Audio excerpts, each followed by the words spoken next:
संसद में आज जी राम जी विधेयक पेश होगा। ग्रामीण विकास मंत्री शिवराज सिंह इसको पेश करेंगे और मनरेगा की जगह लेगा यह नया कानून। और इस बिल का नाम सरकार ने विकसित भारत रोजगार और आजीविका मिशन रखा है। इस योजना के तहत 125 दिनों के रोजगार की गारंटी जो है वो होगी। पहले मनरेगा के तहत 100 दिनों के रोजगार की गारंटी थी, यहाँ पर अब दिनों को बढ़ाया है और इसका नाम यहाँ पर बदल दिया गया है। जी राम जी एक तरह से ये नाम इसका हो गया है और अब शिवराज सिंह चौहान जो हैं वो इस बिल को आज पेश करने जा रहे हैं। तो नाम बदलने पर विपक्ष जो है यहाँ पर विरोध करता हुआ नजर आ रहा है। सियासत भी यहाँ पर हो रही है, लेकिन अब मनरेगा की जगह ये नया कानून जो है वो जगह लेने जा रहा है। राजीव रंजन हमारे सहयोगी हमारे साथ जुड़ गए हैं।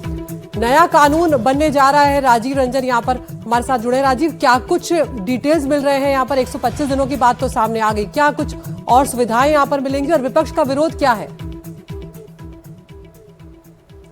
देखिए, जो सरकार का जो लक्ष्य है, जो विकसित भारत 2047 की जो बात हो रही है, उसमें सरकार को ये लग रहा है जो पुराना जो कानून था, मनरेगा जो कानून था, वो कहीं न कहीं बाधा बन रहा है। मनरेगा की बात करें उसमें तो केवल 100 दिनों की रोजगार गारंटी थी। जो नया कानून आ रहा है उसमें 125 दिनों की रोजगार गारंटी है। साथ में यह भी इसमें तय किया गया है कि आप अगर 7 दिन काम करते हैं तो आपको 15 दिन के अंदर जो है उसका पेमेंट मिल जाएगा। इसमें जो पुराना जो कानून था उसमें भ्रष्टाचार की बात बहुत आ रही थी और उसको खत्म किया गया। साथ में यह भी इसमें तय किया जाएगा कि जिन लोगों को 125 दिन रोजगार नहीं मिलता है उनको बेरोजगारी भत्ता मिले। लेकिन विपक्ष का जो आरोप है, उनका यह कहना है कि जिस तरह से बापू के नाम पर, महात्मा गांधी के नाम पर मनरेगा बना था, आप उसको हटा रहे हैं और सीधा आरोप लगा रहे हैं मोदी सरकार पर। उनका यह कहना है कि नाम बदलने में माहिर है और नया कानून लेकर आ रहे हैं। ये ठीक है, आप लेकर आ रहे हैं, अच्छी बात है कुछ चीजों को, लेकिन आप नाम क्यों बदल रहे हैं? और ये वजह कि विपक्षी सदस्य जब ये 12 बजे के बाद जो लोकसभा में एक कृषि मंत्री शिवराज सिंह चौहान ने बिल जब पेश करेंगे तो विपक्षी सदस्य इसको लेकर जबरदस्त हंगामा करेंगे। और जहां तक मेरी जानकारी, उनका ये मांग है कि ये जो बिल जो है इसको संसद के अस्थायी समिति में विशेष चर्चा के लिए भेजा जाए। बिल्कुल, अब देखिए यहाँ पर काफी कुछ बदलेगा, इस पर तमाम तरह की प्रतिक्रियाएं भी आ रही हैं। अब आपको दिखाते हैं सत्ता पक्ष और विपक्ष का इस पर क्या कहना है। देखिए, एक तो ये जो नाम बदलने वाला सनक है मुझे समझ में नहीं आता। इसमें खर्चा बहुत होता है देश का, सरकार का, तो खामखा इसको करने का मुझे किस लिए कर रहे हैं वो समझ में नहीं आता। सबसे पहला तो वो है। दूसरा, मनरेगा द्वारा एक अधिकार दिया गया था सबसे गरीब जनता को। किस चीज़ का अधिकार? रोजगार का, 100 दिन के रोजगार का अधिकार। और ये जो विधेयक है ये उस अधिकार को कमज़ोर करेगा। और जिस तरह से इस विधेयक में 2-3 चीज़ें ऐसे इन्होंने डाल दी हैं जो ऊपर से ऐसे लगता है कि चलिए दिन बढ़ा दिए हैं, दिन बढ़ाए हैं। आपने वेतन बढ़ाया है? नहीं बढ़ाया है। मजदूरी बढ़ाई है? नहीं बढ़ाई है। काम और नाम की बात है तो कांग्रेस न किसी काम की थी न किसी नाम की थी। प्रधानमंत्री जी जो कर रहे हैं वो नाम नहीं, वो भावना बदल रहे हैं। इसलिए प्रधानमंत्री जी ने जिस भाव से काम किया है, उन्होंने जीवन जिस भाव से शुरू किया था, तन समर्पित, मन समर्पित और यह जीवन समर्पित, चाहता हूं देश की धरती तुझे कुछ और दूं। और कांग्रेस जिस भाव से काम करती है कि आगे पीछे हमारी सरकार, यहां के हम है राजकुमार, तो मुझे लगता है वो समझ ही नहीं सकते किस भाव से प्रधानमंत्री जी ने काम किया।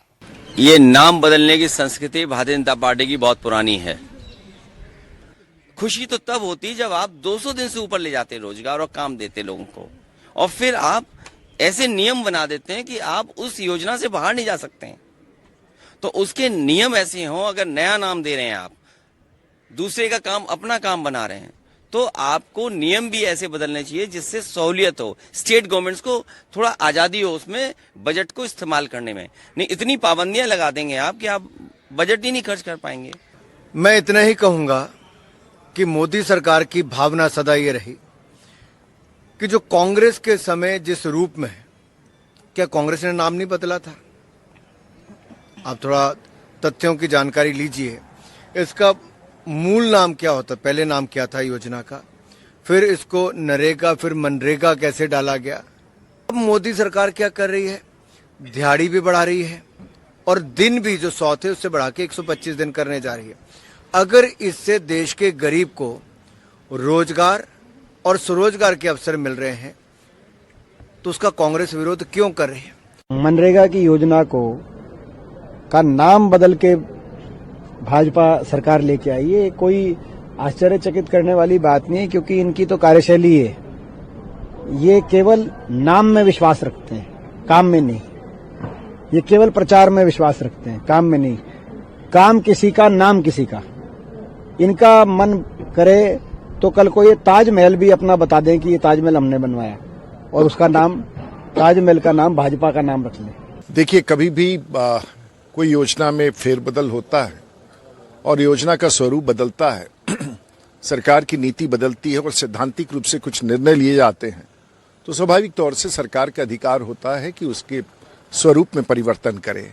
और मुझे लगता है कि मनरेगा के स्वरूप में बड़ा परिवर्तन है और अतिरिक्त कई मानक जोड़े जाएंगे, ऐसा मेरा मानना है। और किसी भी अभियान को, संवाद को सफल बनाने के लिए उसके स्वरूप को बदलते रहने में किसी को कोई आपत्ति नहीं होनी चाहिए। तो देखा आपने, सियासत होना शुरू हो गई है इस पर।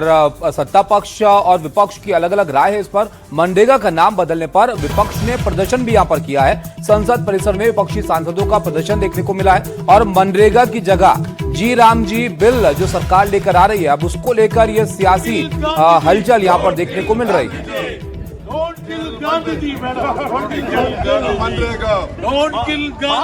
और हमारे सहयोगी ऐश्वर्य ने बात की है शिवसेना के सांसद नरेश मस्त से। सुनवाते हैं वो क्या कुछ कह रहे हैं।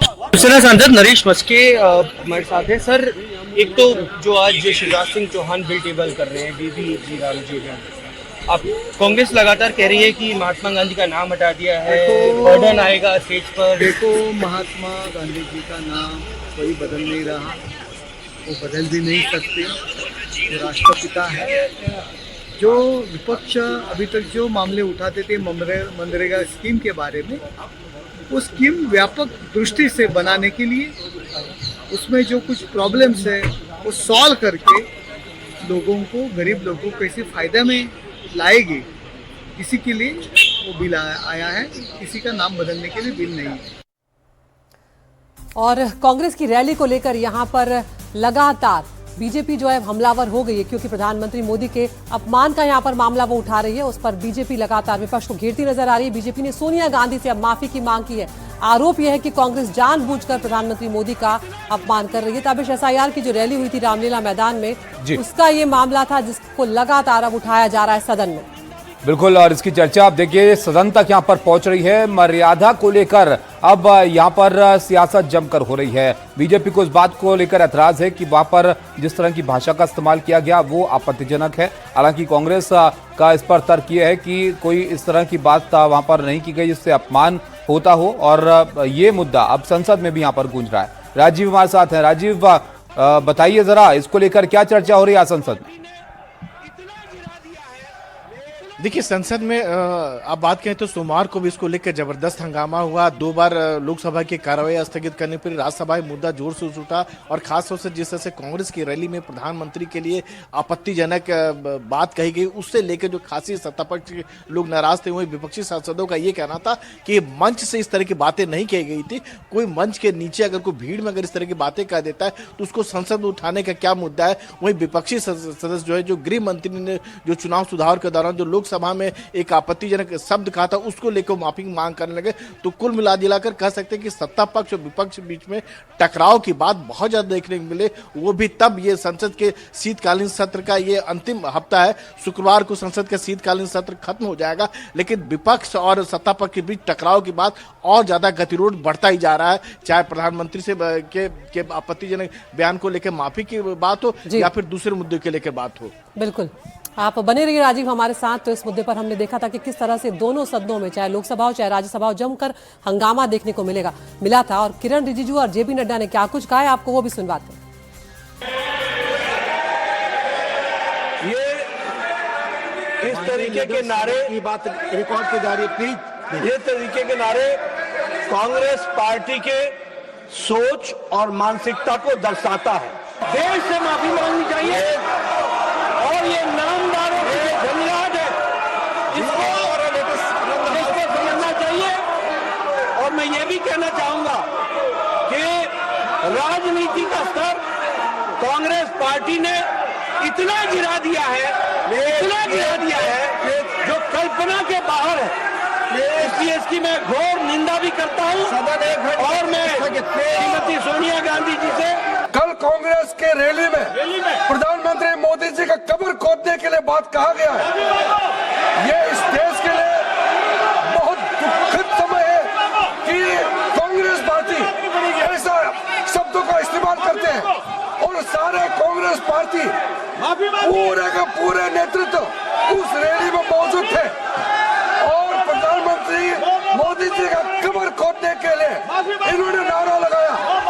इस देश के लिए इससे शर्मनाक, इससे ज्यादा दुर्भाग्यपूर्ण कोई चीज नहीं हो सकता है कि देश के प्रधानमंत्री 140 करोड़ के नेता, विश्व में सबसे प्रसिद्ध, सबसे मजबूत नेता